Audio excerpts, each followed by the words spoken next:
Welcome to Taking the High Road, a special show dedicated to the trucking industry, specifically at the confluence of recruiting, retention, and compliance. In the fourth year as the host of this show, I bring over 2 decades of industry experience, both on the carrier side as well as the vendor side. Each week, I interview industry experts and thought leaders who bring their insight to the driver lifecycle as we discuss the industry's greatest challenges. I always appreciate your feedback, good or bad. Don't forget to leave a rating and a review. I'd also like to thank and highlight the show's valuable sponsors. Their dedication and commitment to the industry and to the show is greatly appreciated. If you're interested in being a sponsor of the show or joining me for an interview, please email Jeremy at takingthehigherroad.com.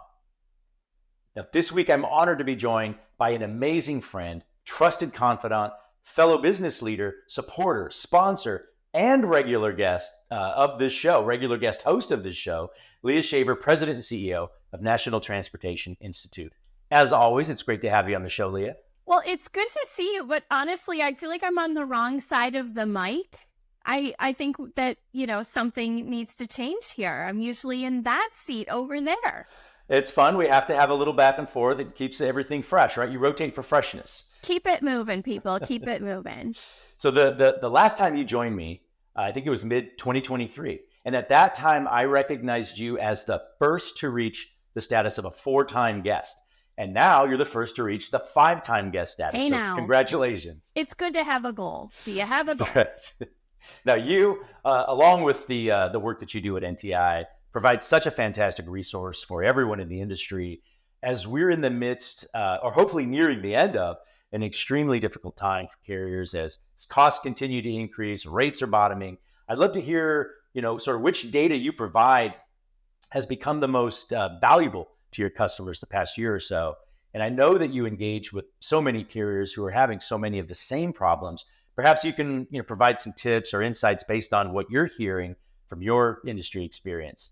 And then I'd also like to hear the sentiment, from the drivers that you talk to on a regular basis on your SiriusXM show on Road Dog Trucking. And then lastly, we'll answer a question from a listener during our deeper dive segment. Think we can get all that done today? Let's make it happen.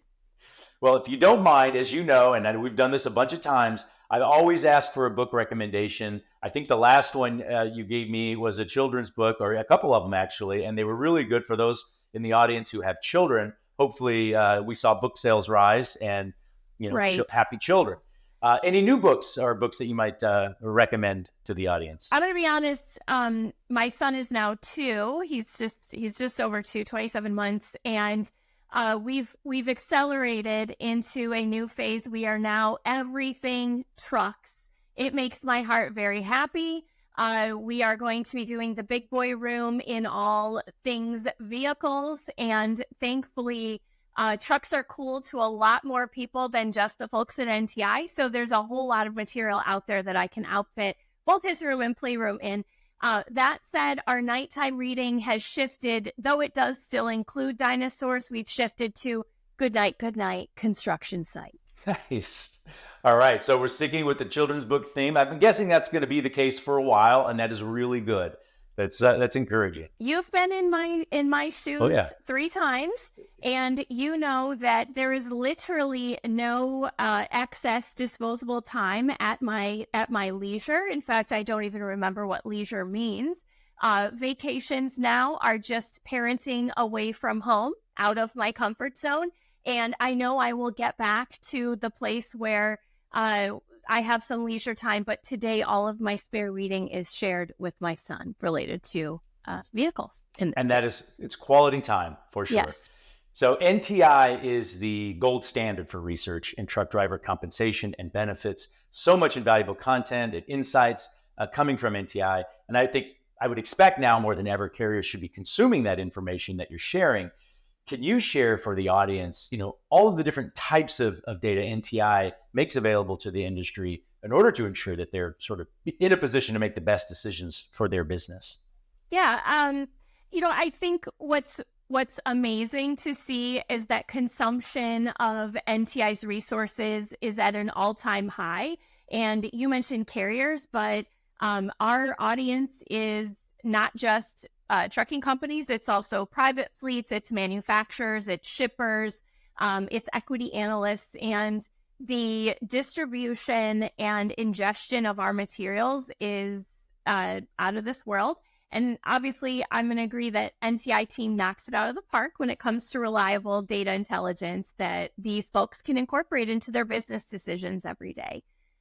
So it's been it's a tough year for most of our audience, and frankly for us, for our peers in the industry, and putting out quality information that's reliable, that's consistent, that has some sort of beacon of I don't know, maybe a little bit of hope, maybe some positive thinking, a whole lot of consistency, which is probably a big part just in how I manage and lead. And that's, really what I want NTI's voice to continue to be. But also, in answer to a lot of the economic conditions that we're all experiencing right now. The star of the show is essentially everywhere in the U.S. for any kind of driving job, characteristic, requirement, or qualification. We can tell you exactly how much drivers are earning at a fleet type specific, job specific, trailer specific, license specific level. Can I say specific? We call it a bullseye. Technicians, hourly and annual earnings for all types of techs over the U.S. In addition to that, fleets count on us for the details in programs and best practices that make the job more rewarding for leaders and their workers, by the way, not just for the workforce. So think things like student pay and programs, trainer pay, benefits down to the detail. And then in terms of communication with our customers, we've got an index that's used by fleets and shippers as a neutral benchmark to ID catalysts for rates related to labor. So all of that, and of course a whole lot more, but that's in addition to the downloadables that you can get on our website, or to regular weekly insights that we publish into our subscribers' inbox every week. Well, it's been tough. It's certainly been a time where, as I've talked to carriers left and right, hope is certainly a word that they want to cling on to. It's been a challenge. Driver pay, has been climbing. I think 20+% is something I got, actually, I think probably from some of your data for the past few years, all while, freight rates clearly have flattened at best, if not declined considerably. And revenue's down for fleets, as I said earlier, and that's pretty much across the board. Expenses continue to increase. How, with that environment, that backdrop, how does a carrier navigate this dilemma, especially as it relates to driver pay? Because it's incredibly difficult, if not impossible, to take back driver pay, any increases that they've been received, without causing significant turnover or some concerns there. How do you navigate that dilemma? Three things come to mind immediately. Number one is available in a downloadable guide right now on our site. And that is a list of talking points that folks can articulate when negotiating and just frankly having any kind of discussions with their customers. So, point number one, I would say, are you able to articulate the value of safe, qualified professional drivers to your customers and to their supply chain?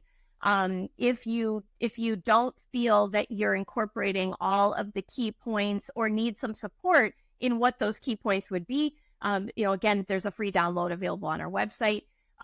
In terms of internal communications, we always talk about in our materials both internal and external communication. So what do I mean by that? Are you speaking with your employees on a regular basis?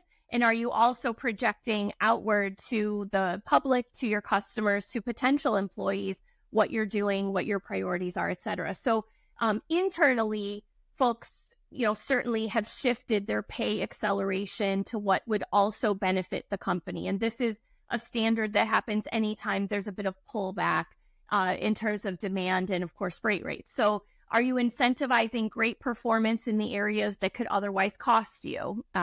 I can list several, fuel economy and network adherence, service, safety, productivity in a safe manner, by the way, not just productivity, training, teaming, endorsement, skills enhancement, all of these things that that also focus on and articulate a career path within the organization, despite what's happening outward and, outside of the walls of the business.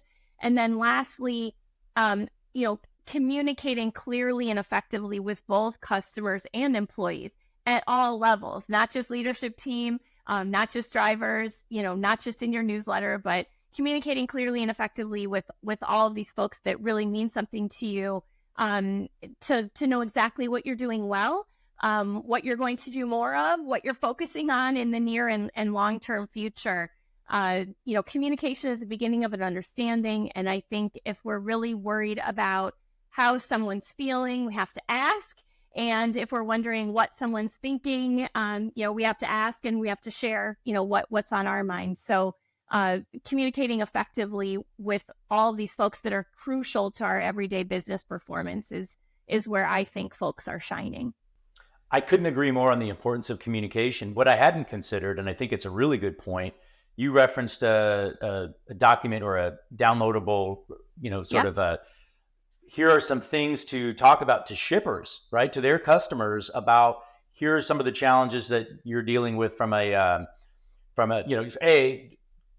what's the value of safe drivers is what you just said. Like, that's a big deal. I hadn't thought of that before. Is that something that is common? Are people having those types of conversations, or are they afraid to in this market? Well, okay. So great question. In a great market, articulating your own value and making demands, in lieu of your, in favor of your services is very easy to do, and may not require as much effort. But maybe it's the history of my husband, who worked in trucking sales, being prepared with materials and presentations in terms of what the company was doing on a daily basis and how we were going to provide that great service.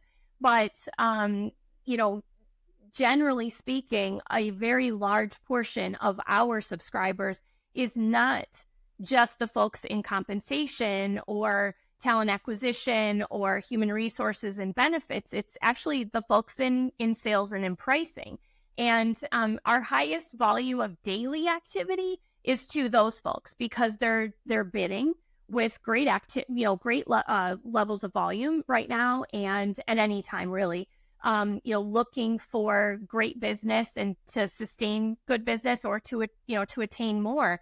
And so being able to articulate that value of drivers in any market is necessary. And I think it's overlooked in a tougher market as much as it's sought after when the market is strong. And conversely, when the market is in our fleet's favor, shippers are in great demand of our coaching to understand, how can I be a shipper of choice? And so the preface behind us putting out this material for fleets is that we're guessing you're not hearing that in great volume right now. How can I be a shipper of choice? But they should want to. That should be, again, in terms of consistency, it should be something that folks are looking to always maintain, not just achieve for a short-term basis. Yeah, that makes sense. You're very active in the industry. You speak at events, hosting shows. You have a great base of carrier customers, as you mentioned, not just carriers, private fleets as well. And you've always kept your finger on the pulse of what's going on in the industry. I'm curious, what are you seeing and hearing out there as far as just the sentiment towards whether or not this is the most challenging environment that carriers have experienced, and when, for heaven's sake, will these conditions improve? You just took the words out of my mouth. I was going to say, I don't know about the most challenging as much as the longest challenging, right? I think that we're all fatigued in terms of the length of time that we've been in this position, and anything that lasts a good long time like this. Maybe this is how our shippers felt during the pandemic when we were really active and riding high. I don't know, but I think the overall common sentiment is, can we catch a break? I think if anyone knew when we'd see a shift toward improvement, it would first highlight and validate that we'd all been wrong up until now, because I think most analysts have had some sort of prediction at some point, varying over the last 12 months. Seems like it's always 6 months out. It's everything I Yes. hear all the time. It's always 6 So months out. exactly. So that said, I did hear some encouraging feedback that inventories are fairly exhausted. So many analysts are expecting some more activity ramping up for Q4, i.e. holiday season. But more significantly, elections. Elections have a huge impact on economic activity. I don't know about you, but the rise of inflation, expenses, not just the cost of living, but the cost to live today are getting louder and more frequent. And I imagine that this talking point will have a lot of emphasis during this election. I think the outcome of the election is certainly going to have bearing related to ongoing consumer spend, to new housing starts, to business investments, et cetera, to the things that really impact whether or not we've got more goods to pack into our trailers. NTI has tracked economic activity related to election years for many, many years. In fact, it's a downloadable for our subscribers, but current lack of economic activity is fairly typical leading into an election. And I say economic activity related to, again, what leads to high volume shipping of goods and demand of our services. Well, that conversation, I have that same question. I ask, specifically a lot of times, which is worse, right? This current environment that we're in, especially people who have been around long enough to have also experienced the Great Recession, 07 to 09. And almost overwhelmingly, I am told that what they are experiencing today is far worse. It's not even a thing that they have to really contemplate over. They're so quick with that response. And I'm not sure if that is truly the case or if it's recency bias or what. But I mean, are you getting that same sense as well? As this is just far worse? I truly think that the length of time has a great significance, along with a paired high level of expense. Our expenses are very different today between technology, equipment, just overall costs in the market in general, due to inflation, what I mentioned before, the cost to live. I think that, that all of those really impact the when coupled with the feeling of how long this has gone on. But interestingly, you've seen my slide many, many times over the years, the driver wages roller coaster. When demand is high and freight rates accelerate, we see pay go up. And when demand is low and freight rates are not moving, pay, is relatively flat. And, frankly, there are, companies are making money. They are able to deliver and, maintain a fleet, et cetera, but the costs are quite high. And so, I think that's significant. And then the other component that fleets report to us regularly is just what I would refer to it as whiplash. Again, think of that roller coaster. We're on the longest downgrade. I don't know. That's supposed to be fun, though. Right. I don't know. I'm not a thrill seeker. Again, I thrive on consistency. So, this is the longest trip we've ever been on, headed south. And I think that after the ride uphill, this is certainly giving all of our peers a fair bit of whiplash. Well, this may be too broad of a question, but just based on that, what advice do you have for carriers who are just barely eking by? And I know most of the companies that I talk to, that's kind of the place that they're in right now. They're just barely eking by. Any suggestions, any advice? Well, I guess you and I are business owners. We have employees, we have expenses as well. In general, when I'm speaking with leaders, what are they doing? They're cutting back on expenses, any kind of extra, unnecessary expenses. They are really focusing on the things that make them money and doing them really, really well. They're focused on, in terms of drivers and all employees in general, how can we perform at the best level? And that communication component, making sure that both internal and external customers really understand exactly where you're at, that this is the time to shine. This is not the time to, if we are barely eking by, it's not the time for our team members to kind of fly below the radar. It's the time for them to shine as well. And I don't know about you. I had that talk, with my team that this is a period where folks are really focused on quality, and that's what they rely on us for. And so that's where we have to shine and continually do so. Thanks again for the shout out on our content as an example, but the fleets that are mentioning the challenges that they're having on a daily basis, that's what they're focused on. Expense mitigation, quality performance, safety, of course, and just really shining in terms of their own people and their customers. Well said. You talk to a lot of carriers, as I said. You also talk to a lot of drivers. So switching gears a little bit, you're the host of a very popular radio show. I'm curious how the conversation with drivers on your show has changed over the past couple of years as we've continued through this slog.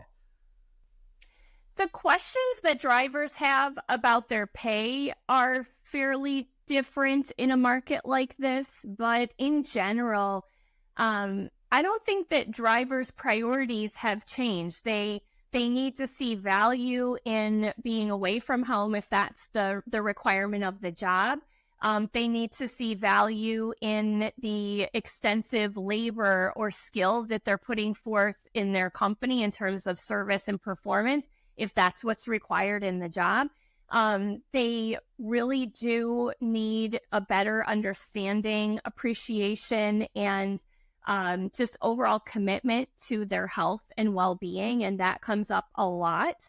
And then, just in terms of like peer-to-peer, drivers take a lot of pride in what they do, and they want to know that companies are as committed to their pride as they are, but also that their fellow drivers are as committed to, strong, safe performance, to their equipment, to pride in not just how you deliver, but what it looks like when you're driving down the road. They really do, take issue with a lack of effort in terms of safety and performance.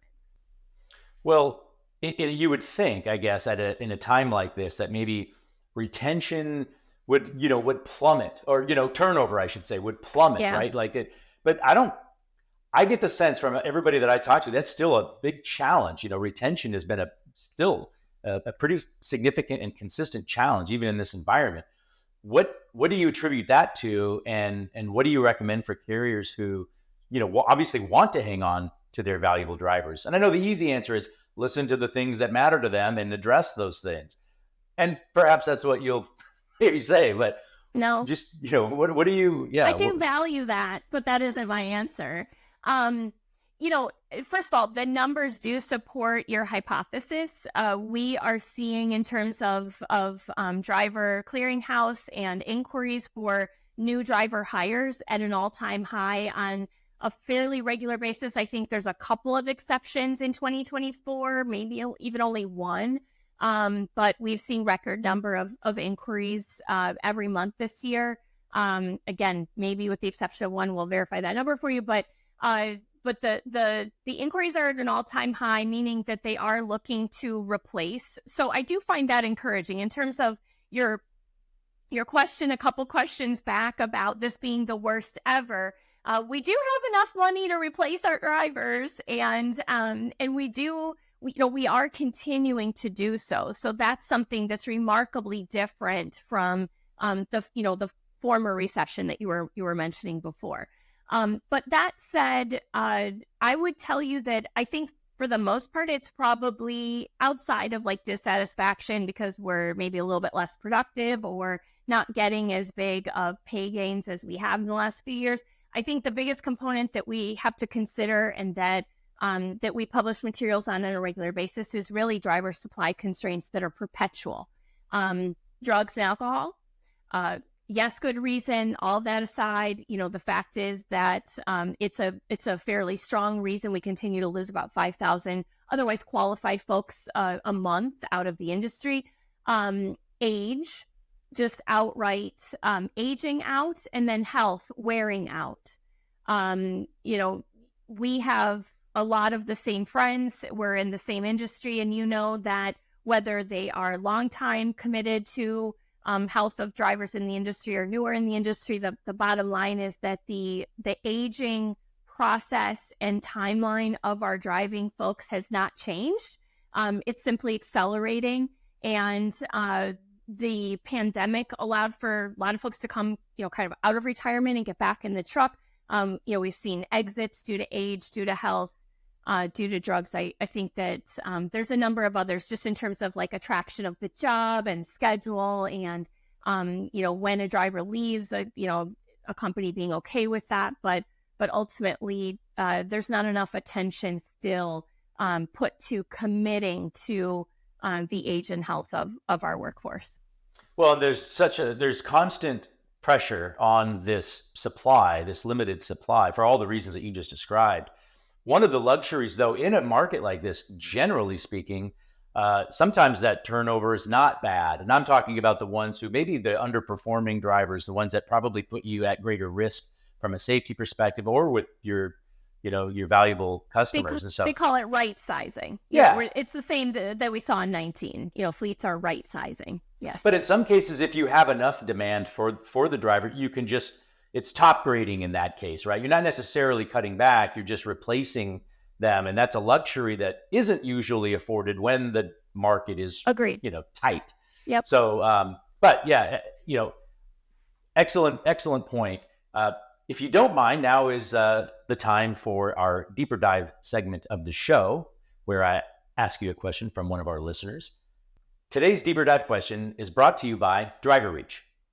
The deeper dive question is, what's the impact on driver pay when the minimum age for an interstate CDL driver is lowered to 18 years of age?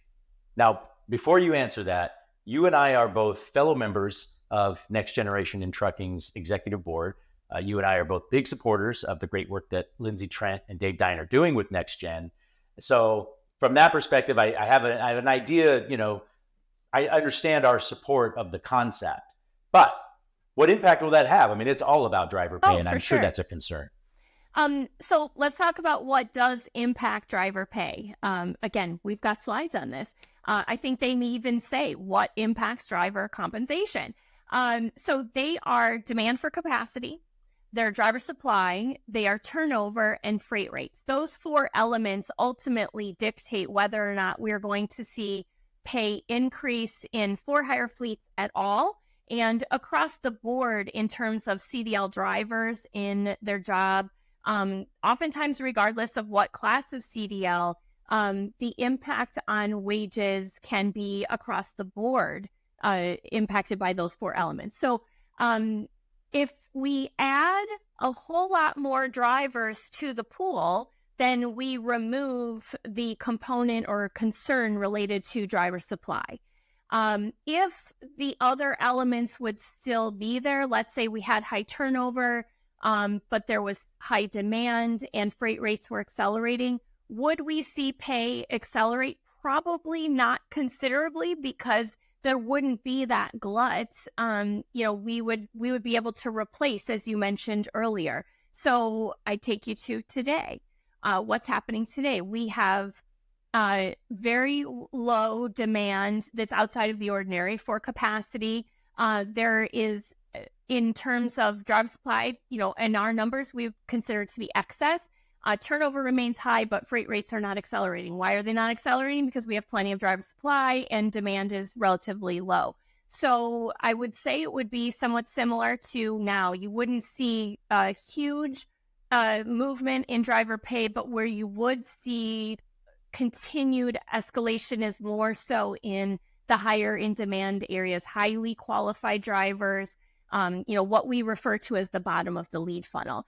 And then I think it's a really good point, though.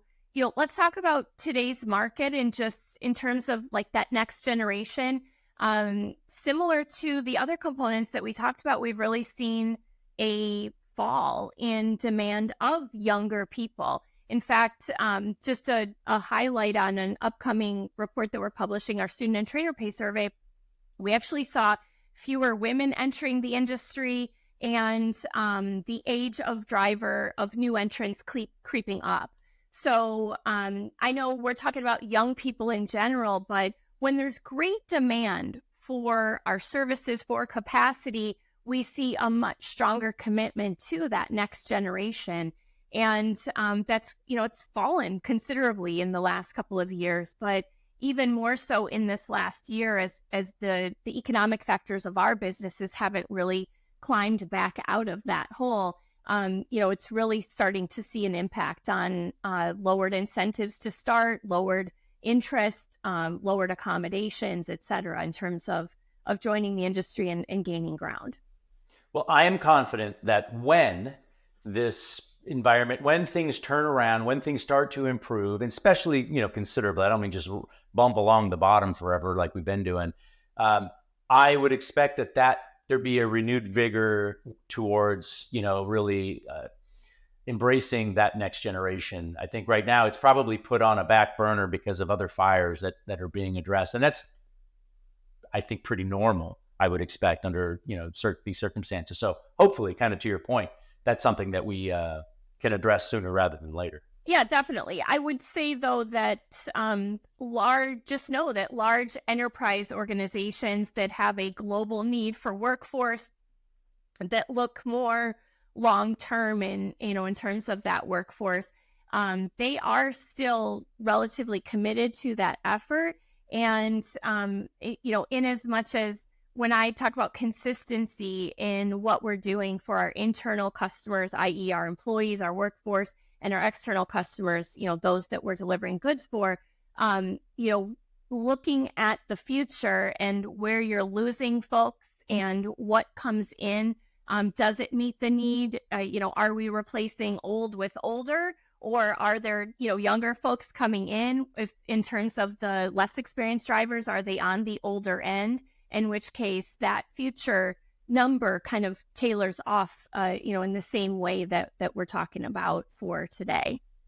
Well, Leah, thank you so much for joining me again. Always appreciate your insight and look forward to seeing you again soon.